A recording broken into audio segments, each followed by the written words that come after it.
from the CBS Broadcast Center in Los Angeles, this is CBS2 News at 5 p.m. Drop the knife! Eric, put the knife down!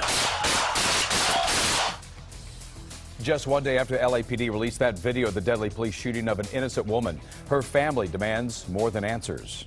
That dramatic police shooting happened while officers were taking down a suspect who was starting to slit the woman's throat. CBS 2's Dave Lopez is live in downtown right now with details on the wrongful death claim. Dave?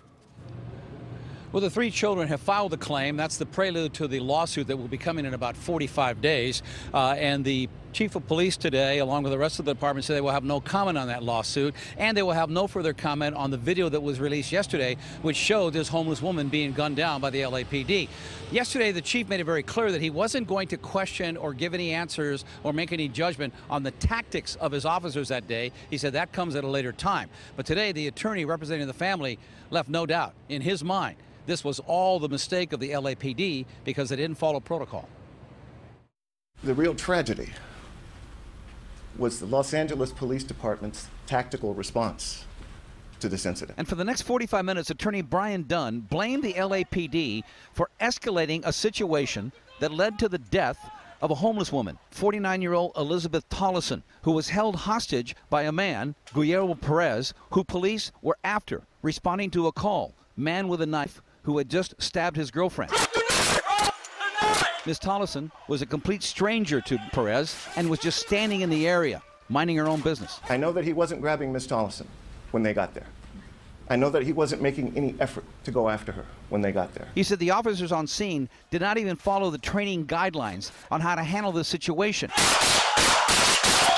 And he accused the LAPD of turning a bad situation into tragedy, the death of an innocent woman. 3 officers firing 18 rounds, killing Perez. 2 of those bullets hit Miss Tolleson. She died 2 days later. Once it got to the point where he had the knife at her throat, what should they have done in your estimation at that point? Okay, not fired 18 times. If you really want to know the hostage protocol, it's a single shot to the head that is their hostage protocol. The 3 adult children of Miss Tolleson were at today's news conference. One of them read from a written statement. It hurts me so much knowing I'll never be able to see, talk, or listen to my mother again because the police didn't know how to handle a situation properly. When asked what kind of relationship did they have with their mother, this answer. With regard to what was their relationship, I will say that they loved their mother. Miss Tolleson was homeless. Did the family try to get her help? And efforts were being made to get her off the streets, and that's as far as we're going to go with that type of questioning. Mr. Dunn, is there any monetary figure here that you're asking for? No, not yet. If this ever comes to a jury trial, that is at least a year, possibly 2 years away from actually happening. And again, Chief Moore yesterday made it very clear that he is going to look at all the tactics. There may be some changes necessary, he says, but now is not the time to make those decisions. That happens after a thorough investigation, a thorough review as to what actually went on and the moves and the decisions of those men on that day.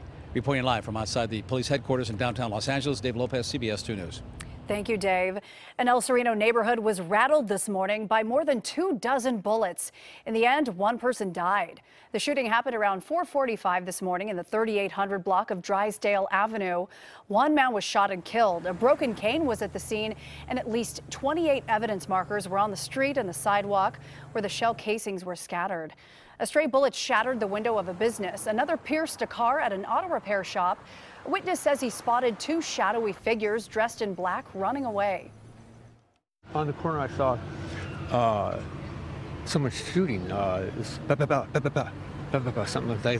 like that. You just hear the gunshots, you know, like one right after another, so many. Investigators are releasing few details. They wouldn't say how many shooters they think were involved or comment on a possible motive. A man accused of killing a woman he met on a dating app says the voices in his head made him do it. Daniel Drayton spoke to a New York Daily News reporter who visited him in jail. He said he remembers strangling New York nurse Samantha Stewart 2 weeks ago. Drayton was also arrested in North Hollywood last week and accused of holding a woman hostage there. Drayton claims that he killed several other women, and tonight police are investigating that. The Trader Joe's store, where a deadly hostage situation unfolded less than 2 weeks ago, will be reopening tomorrow. Manager Meli Corrado was caught in a shootout between LA police and suspect Gene Atkins and was killed by an officer's bullet. That's Silver Lake store says it's made some renovations. It says even though it's time to move forward, it will never forget Corrado or what happened. Now to dramatic new video taken from inside that plane that shows the exact moment an Aeromexico flight crashed in a field. The passenger jet crashed nose first into the ground just moments after takeoff, and everyone on board survived. Passenger Ashley Garcia recorded that frightening scene as she sat near a window. You can see the bumpy landing as that Aeromexico flight 2431 crashed. Garcia was still recording as people staggered to safety away from that burning plane. Another passenger also recorded the terrifying scene inside the cabin. I'll let you hear, watch and listen and see what it was like to be in that crash. And there is a warning about this video. At one point, everything goes black.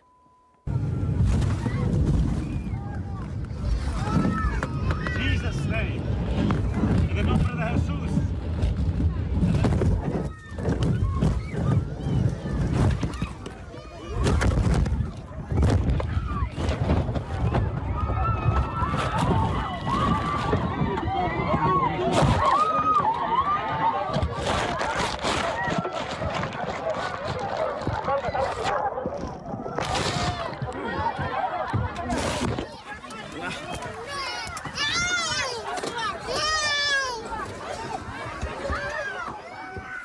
How terrifying. Now, that plane was flying from the northern state of Durango to Mexico City when it went down near the airport. Incredibly, only the pilot and another person were taken to a hospital. The cause of the crash is now under investigation, but there was bad weather in the area, high winds at the time of the takeoff.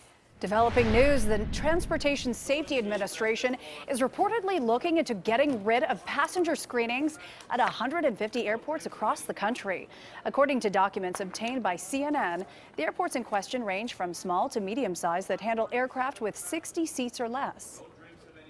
Well, the TSA documents reportedly revealed the change would bring a, quote, small non-zero undesirable risk. It would also save the agency some $115 million a year, which could then be used to bolster security at larger airports like LAX.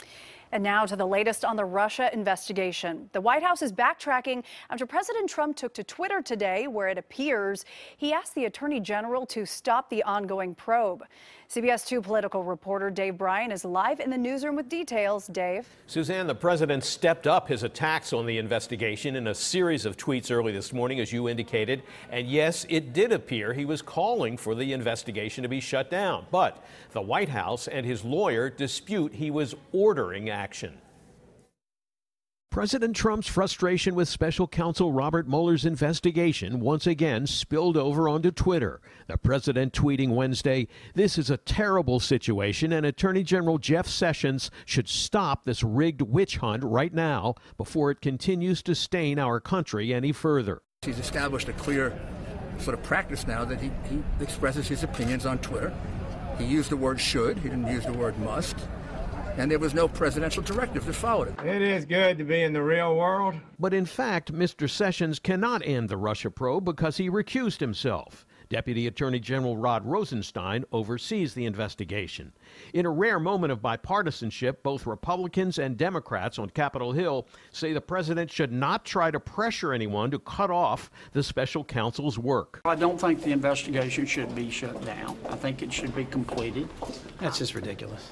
I mean, if the president is innocent, he should act like it, and he should cooperate with the Mueller investigation, have it go through to its logical conclusion, and then have his name cleared. The White House says President Trump was simply stating an opinion and not trying to issue an order to stop the probe. The president is not obstructing, he's fighting back. The president is stating his opinion, he's stating it clearly, and he's certainly expressing the frustration that he has with the level of corruption that we've seen from people like Jim Comey, Peter Strzok, Andrew McCabe. The president's tweets come as Paul Manafort, his former campaign manager, is in court on fraud charges unrelated to his work on the campaign. Now, the charges against Manafort come directly from the Mueller probe, but in an unusual twist, as we mentioned, the charges don't really have anything to do with the issue of Russian election meddling and possible collusion. And CBS News has been reporting that Manafort is banking on a presidential pardon if he's convicted. Suzanne, Jeff, back to you. Okay, Dave, we'll wait and see. Thank you so much. Let's go to some breaking news at this hour. Brush fires burning along Lancashire and Universal. That's in Studio City. Stu Mandel is live in Sky 2 with more. Stu. Well, Jeff, Suzanne, it actually was a grass fire out here behind this residential area. The 3900 block of Vineland puts you in the Studio City area, but it's up in the hillside. You can see how LA City Fire got here very quickly. They knocked down this brush fire just about 50 by 50. You can see the firefighters still there on that hillside, making sure there are no extra hot spots. They want to make sure everything is out before they leave, but it was in an area that could have led to something entirely different. You can see all these homes out here. Right now, though, no injuries to firefighters, no injuries to civilians, and it does appear the fire is out. Live in Sky 2 over Studio City, I'm Stu Mandel. Back to you two in the studio. Good news there, Stu. Thank you. Well, now to a win for California's sanctuary cities that limit cooperation with immigration authorities. A U.S. appeals court says President Trump's executive order threatening to withhold funding is unconstitutional. In a 2-to-1 ruling, the court said only Congress can put conditions on federal funds.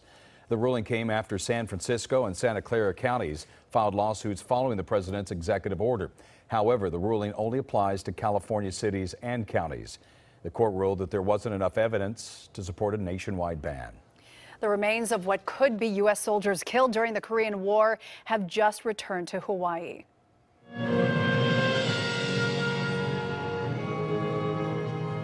There was a military salute as the 55 boxes were taken off 2 military transport planes just a few minutes ago. They were draped in the American flag. Vice President Mike Pence is in Hawaii for the arrival ceremony. Evaluating the contents could take years. There was just one set of dog tags with the boxes. The family of that soldier has not been notified. New video just into CBS2. A Good Samaritan tackles a man in a Target store after busting him taking photos up a woman's skirt. That's in Cyprus.